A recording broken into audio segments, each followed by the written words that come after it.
Hey, what's up guys? Rev here. And me too. Don't forget about me. Hi, my name is Straub. Nice to meet you. Yes, today we have a special treat for you all. We're going to do a sort of do's and don'ts of VTubing and really just content creation in general. And of course, we're not masters of the subject, but we're going to share our experiences from both within the VTuber community and covering the VTuber community.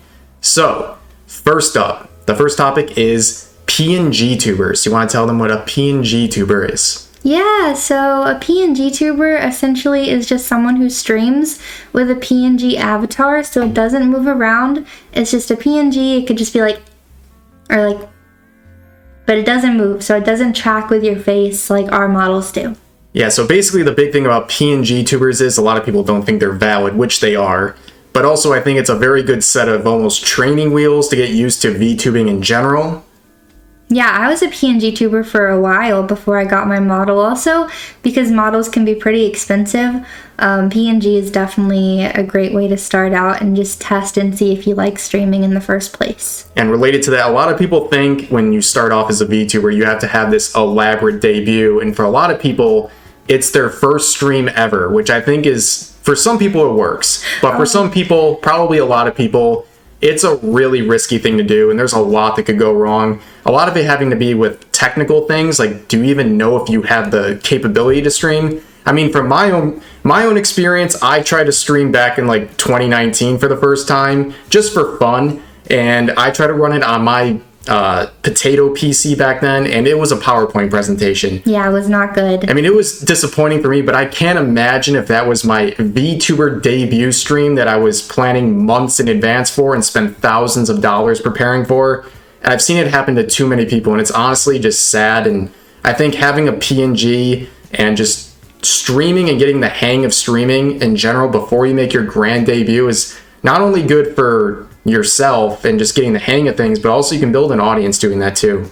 Plus, I think it's cool to be able to like look back at more humble beginnings and see how far you've grown. I mean, don't get me wrong, if you have the money and you really just feel confident in investing some of it, I definitely don't think that's a bad thing, but it's not bad to just start out with not a lot. I started out with stuff just from Etsy and, like I said, a PNG. And I mean, my first ever streams were so scuffed. I made everything on like Canva for free, but it's funny to look back on now, and I look back on it with some of my community members from who are still humble here. Beginnings. No, literally, like very humble. I'm humbled. But now the next topic is Lewd-tubers and lewd content in general. Do you want to explain Lewd-tubers to our audience? I don't know if I'm like the person to explain Lewd-tubers. I'm like not lewd. But essentially I guess a Lewd-tuber is just a VTuber who does a lot of lewd content. Yeah. A lot of it has to do with the design itself. Yeah, your design can be... And the issue with it is just a lot of people, especially in their debuts, they come out with new outfits for their VTuber model that are very lewd and pushing the limit of the Twitch rules or YouTube rules. And the thing is, like, obviously there's nothing wrong with having lewder designs. In fact, you know, a lot of people really like it. But it is another thing to set yourself up for a bad situation where your model is going to get you banned constantly. And they will. But the thing is, like, Twitch is pretty forgiving, and I don't take Twitch's side very often, but, like, I mean, as long as, like, you're not showing the majority of your underboob and things like that, I mean, just minimal coverage, and, like, also, if you have stuff like that out all the time, I guess it makes it a little, it might have shock value at first, but it'll get old, and just having to worry about that constantly getting banned is a big stress. I agree for sure.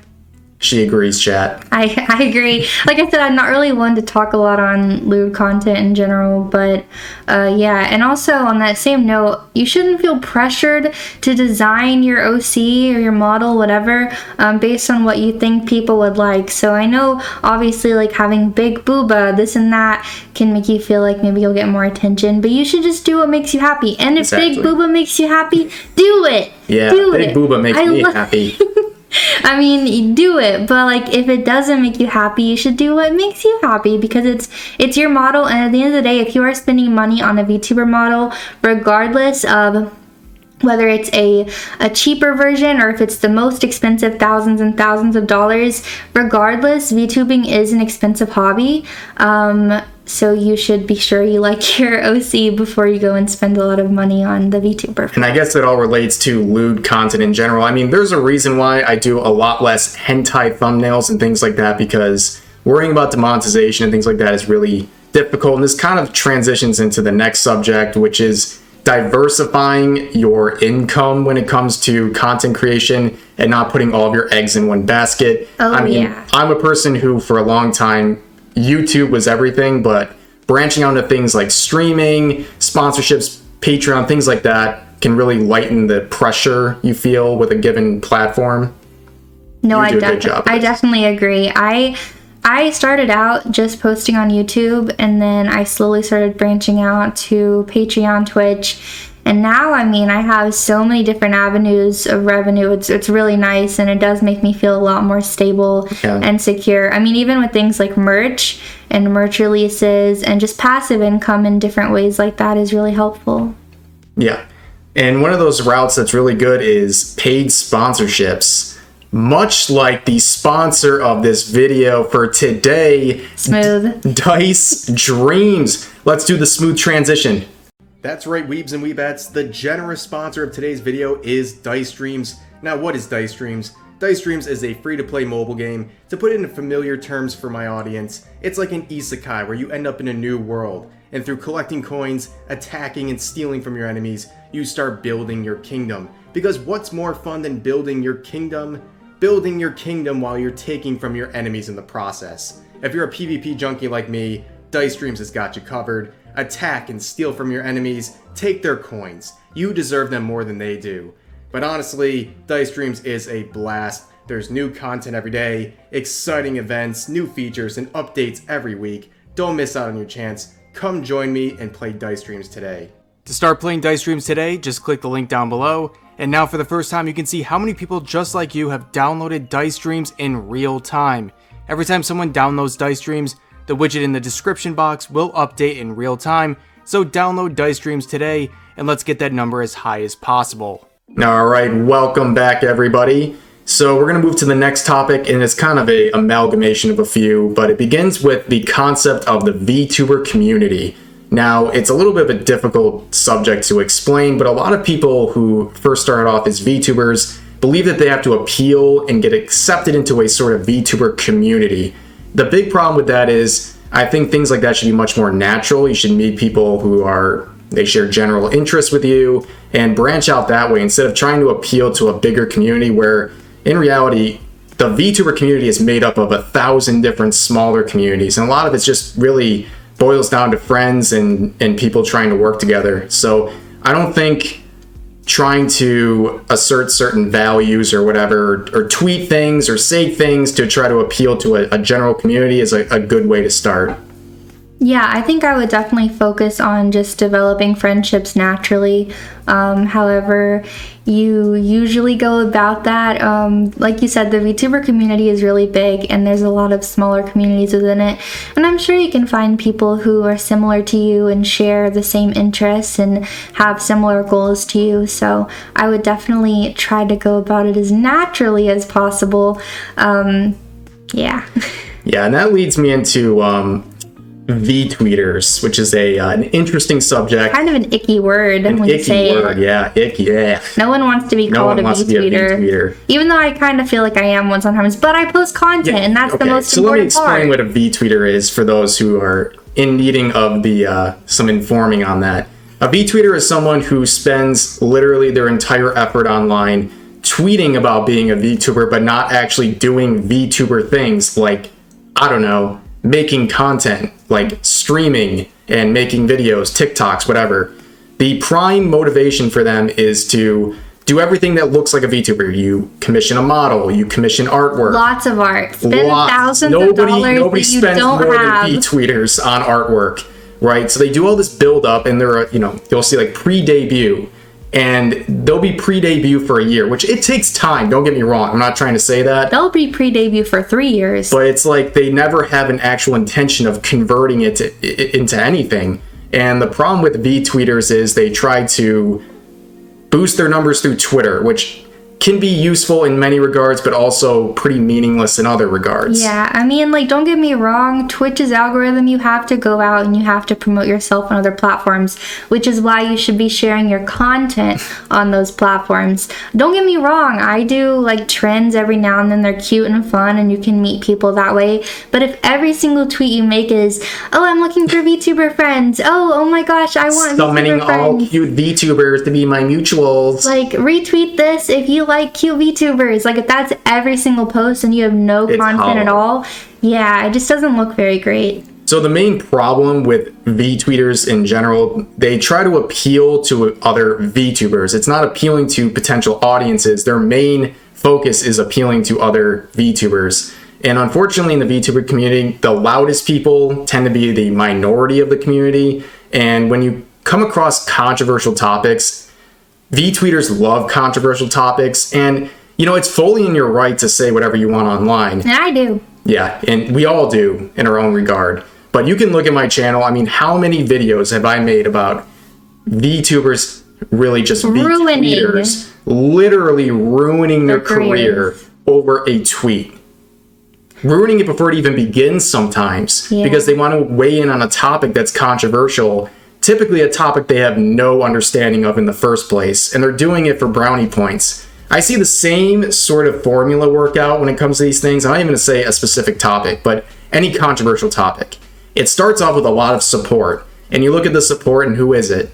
It's other VTubers, mostly Vtweeters, and then when the criticism rolls in, who is it? It's potential audience members. Yeah. It's your VTuber enthusiasts. You don't want to alienate people who can support you and enjoy your content. And if you really want to die on a hill, if you're really passionate about something, then people can respect that. But if you're kind of waltzing in half-assed into a very sensitive topic, be ready for the consequences, because a lot of times it's going to alienate your viewers. It's going to alienate people who don't agree, and it's also going to alienate people who don't want drama, because drama is not good for your channel. Take it from me. You want to stay away from drama as much as you can, even though sometimes it might feel impossible. It's really best to just try and stay away from it and just keep posting your content and go. If you want an example, think about Hololive. When's the last time you've seen interpersonal drama with Hololive members or Vshojo members or Niji-sanji? I mean, a lot of it is just reacting to things happening to them. Yeah. That's at best, but they never have interpersonal drama. They're never going after other VTubers. They're especially petty things, like just petty replies and like making yourself looks bad. Like, you want to come at your Twitter account from like a professional standpoint. You wouldn't see a professional business replying to people in like rude ways and saying rude things out of nowhere. It's not good. Yeah, and I mean, to be honest, like, we all do it, okay? Everybody loses their cool every once in a while. Yeah. Every time I've ever gotten in trouble is responding to hate or things like that, and we're all human. It happens, right? Yep. But you have to grow a thick skin over time, and really everyone does in content creation over a period of time. You eventually start to learn how to deal with negative comments. The thick skin, it grows so thick, you're just like, what? How? Like, things, you don't react to things the way you used to, because you learn what's a better way to react. And yeah, it's something that takes time and consistency and effort. Okay, now let's transition into actually streaming itself. Yes. Now, where would you like to begin with this one? Important. I would say, well, for me, I think it depends on what your content is. I do a lot of like ASMR and just chatting in general. I'm not a big gamer. Shocker. I like to play some comfy games and stuff, but I really like just acknowledging my chat, hanging out with my chat. That's one of my favorite things to do when I'm streaming, and I think that it's a good way to get people to come back. Even if you're streaming and there's like nobody in your chat, you have to learn how to talk to yourself. And see, I'm a pro at this because I would always talk to myself because I had no friends. And so you just start talking out loud as if someone's there talking back to you, but they're not. But then eventually someone will wander into your Twitch, and if they hear you just like, well, they hear nothing. Even just narrating what you're doing is really important. Because if you're not saying anything, why would they stick around and watch you, unless you're just like an epic pro gamer? And that works for some people. I mean, some people literally, they just stream and their biggest asset is their skill. Yep. And that happens, but you have to be like a world-class level of skill. And that's not everybody, obviously. And, you know, you just got to find what suits your personality and your skill level and your skills in general. Yeah, you do not have to be a good video game player to be successful as a VTuber. You also don't have to be collabing all the time to be successful. I try to collab more recently because I do think it helps sometimes building connections and genuine collabs with people that you enjoy being around. You should want to collab with a person. You should not be forcing yourself just to grow your channel or grow new followers. For sure. Because I've grown most of my stuff without doing collabs. I can name on like 2 hands probably the amount of collabs I've done in over a year. Same. So... You're supposed to keep us going. You made this awkward. You come onto my channel and you're blowing it. No, I'm just kidding. Oh my god. Okay, another good point. Another good point. You don't have to put up with jerks in your chat. Oh yeah, absolutely. I know a lot of people think, oh, this person comes, oh, they've been subbing every month, they gave me donos. Doesn't matter. Nope. Honestly, those people, if they make everyone uncomfortable and you uncomfortable, it's going to make other people not want to come back and not want to support you. And it'll affect your content as well. Like if you're feeling awkward or uncomfortable, it's going to come through in whatever you're doing. It's not good. And you don't have to put up with it. No, you can just boot them. Yeah. Just ban them. It's not a big deal. You know, don't be like reactionary. Like someone says one weird thing, you're like, get out of here. You're done. I mean, like, if you were hanging out with people in real life and one of your friends made, like, a weird joke, you wouldn't just automatically kick them out of your house, but you would probably say, I mean, unless it was really bad, but then you probably wouldn't be friends with them. Yeah, and, you know, you can always take time to think about these things. Like, if someone's kind of, you know, sit down after your stream, and you can ignore people. Like, that's not always a rude thing to do. If someone's making you uncomfortable, probably the best thing to do is start off with is just not read their messages. Yeah, just don't read it, especially if chat's kind of going a little fast anyways. And I know it's harder for someone who's streaming, you know, with 10 viewers, and you might have a few people, you might have to respond quicker, but yeah, that's true. Absolutely. Also, streams don't have to be super long. Like, I know when I first started out, I could barely stream an hour without getting really tired. And even now, a lot of my streams are between 2 and 3 hours. And I see a lot of people, especially a lot of my own friends and people I look up to, that will stream like entire days. And that's awesome and totally cracked and cool. But that's not the reality for everyone. A lot of people have jobs in real life. If you're like me, you're doing other content like YouTube, Patreon stuff during the daytime, and also like you might just want to, I don't know, go outside and touch some grass. Oof. Like maybe crazy thought. Touching grass is very important if you're making content for a living. Yeah, we like literally just leave your house once a day. Find a reason to leave your house once a day. Yes, we do that by getting coffee. Yeah, pretty much. And that sounds like a joke, but it's really not that much whenever of a joke. your entire job and then also what you enjoy for fun is sitting in front of your computer. Yeah. It's hard. It's hard to find time to leave, but it's important. But one thing I want to note before we move on to the next topic, with interacting with viewers, you never know who your biggest supporters are going to be. And when someone new shows up to your chat, I mean, it shows a message, first time chatter, they just followed or whatever. Doing little things like responding, thanking them for their follow. I mean, I don't care how big you are. I mean, it gets to a point where you can't do it. Not if every you're really time, big, but if you're a moderate size streamer, you should be able to still thank people for follows. Even if you don't want to say their specific name, you can be like, after a few follows come in, I'll be like, oh, thank you guys for the follows. And you don't have to do it all the time. Sometimes if it's like, because obviously nobody wants to watch a stream where every 5 seconds you're saying thank you, thank you, thank you. But it is important to make people feel like you care about them. Like literally, you can just thank someone for a follow or welcome in, and that's what hooks them in for a long time. Yeah, just make them feel like you do care about them. They're not just like random people. Like they chose to take time out of their day to come and watch you when there are tons of other people that are really awesome and great also streaming. They chose you, so you should be thankful for that. And I think this is kind of a good transition to like just in general with content creation, especially with streaming. Stay humble and stay grounded with your success. I've seen far too many people, literally, they have one big week on Twitch or YouTube and they make a you know, what they would consider enough to make a living through content creation. All of a sudden, they're quitting their job, and they're like, I am now a content creator. That is you have to be so careful with that. I mean, like, for me personally, I never even expected for it to turn into anything other than just a hobby. I was bored during quarantine uploading YouTube videos, and all of a sudden I started, you know, popping off a little more, but I still finished my college degree. Like, I got all my certifications. I'm good to go. I can get a job at any point. And I just did this because I could, and I was very lucky to. But yeah, don't just quit your job because one good stream or one good week. You really need to think about these things. I know it can be tempting, and it would be really nice to do content full-time. Like, don't get me wrong, I'm super grateful for being able to do it full-time, but you have to just make sure you have all your options open. Yeah, and for me, I mean, my story is probably similar to a lot of people who end up doing, I mean, it was years before I really got a chance. And of course, I wasn't going hard on it. Maybe making anime vines and anime cracks wasn't the shoot to the top. Hey, it drew me in. It drew her in. That's all that matters to me, I guess. It was worth it.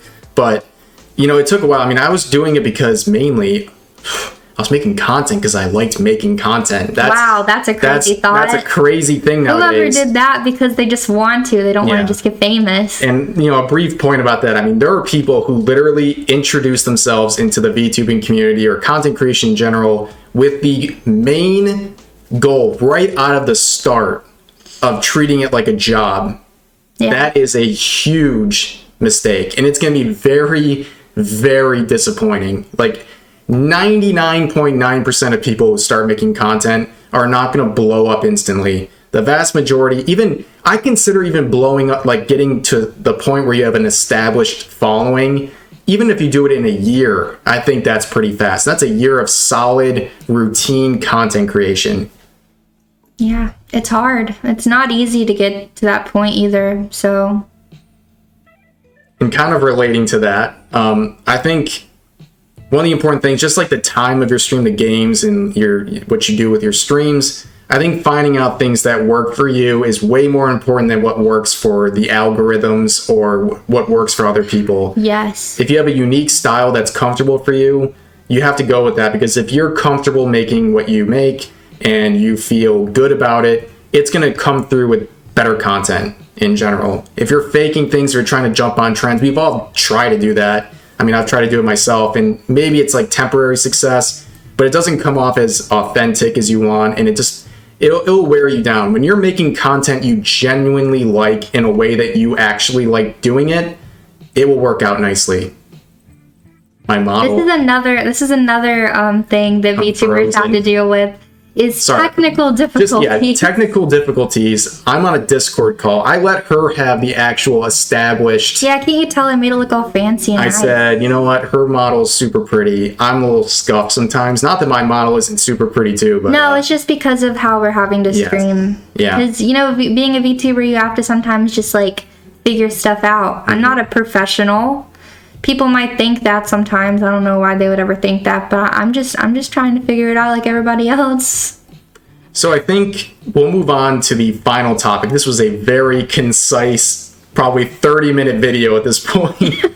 We said, I was like, we have a lot to say. I'm like, we'll make this 1 minute per point. And we were already at like 6 minutes after the first Meanwhile, I was like, how are we even going to get a whole minute of content per point? Yeah, we like to talk. But the final point I wanted to make was involving agencies. I think this is a pretty interesting topic, and one that I've talked about a lot on my channel. And I think agencies are something people really need to focus on and research heavily before they get into that. And it has to do with sponsors as well. Yeah, but partnerships, anything. Yeah, agencies are a tricky subject, and I think for a lot of people, maybe they view it as like a way to get into the industry. A way to get a leg up. Yeah. You have to understand the kind of sacrifices. I mean, one of the things I think Straub agrees with me. I legitimately would not join any agency. I swear to God, if Hololive said, we want you and we're going to make you the best, I'd be like, I can't do it. It's just not for me. I couldn't stick to is tempting. Well, maybe for you. For me, I don't know. I know you It's just like, it would drive me crazy being on someone else's schedule, and like, having to adopt a different character. No, and, like, that's the hardest thing for me. I spend all this time, I'm so connected with my character, I'm so connected with my audience, to have to just like pick up and move to another stream with another character, and you know, you're not supposed to really say anything. I don't think, and also just the fact that, like, I mean, obviously I want to keep growing, but when you're that level, like, you can't the streams are chat. totally Look at their different. chat, look at Hololive's chat, like, it's just going and I mean, going they and going. stream. It's funny. Hololive almost streams the same way a person with 5 viewers streams. It's narration for the most part. I mean, Narration and talking they to can't people talk to they're each chatting other. with. They just can't. They can't keep up with chat. It's not their fault. They That's just a have really good to point. adapt to it. Yeah. But agencies, you know, I think this is a very fair warning. A lot of them, a lot of the smaller, lesser known ones, a lot of them can be predatory in a lot of ways. Yeah, they're trying to get people who are desperate for growth, and they're trying to take advantage of you. It's just like we had kind of the same thing with YouTube. There's agencies that they're less popular now, but there was a time on YouTube there was no ad revenue. You had to join an agency to make money. Wow. And they took advantage of a lot of people. There's people still under contract decades later. What? Yeah, Crazy. it's a big controversy, and you know they prey on people who just want to be able to monetize their content and grow.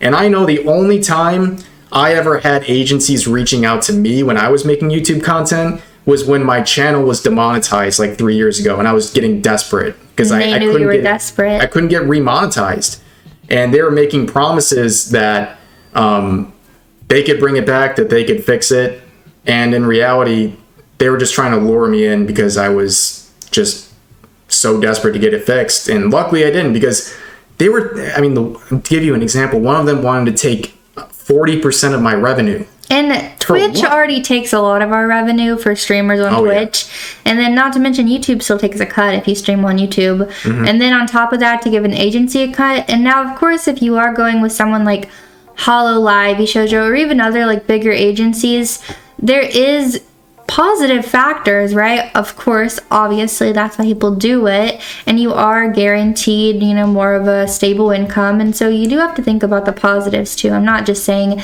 that they're all bad and that you should never do it. Some of them are genuine good opportunities, but you just have to look into it and research it for yourself before you make sure it's sign the right fit anything. for you. Yes. But on that note, Yeah. I think that's going to do it for this special video.